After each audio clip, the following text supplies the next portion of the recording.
एक गांव में एक धोबी रहता था।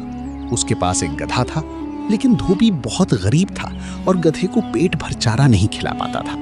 इसलिए गधा बहुत दुबला और कमजोर हो गया था।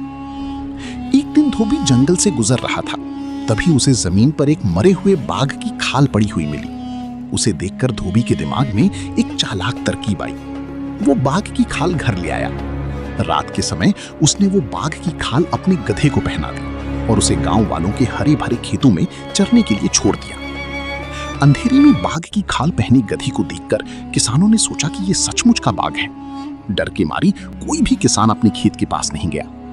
गधी ने रात भर मजे से मीठी और हरी फसल खाई और सुबह होने से पहले धोबी उसे वापस ले आया। ये सिलसिला कई दिनों तक चलता रहा। गधा भरपेट खा खाकर बहुत मोटा और तगड़ा हो गया था। एक रात गधा हमेशा की तरह खेत में मजे से फसल चर रहा था। तभी उसे दूर से एक गधी की रिंकनी ढींचू ढींचू की आवाज सुनाई दी। अपनी प्रजाति की आवाज सुनकर गधा अपनी असलियत भूल गया।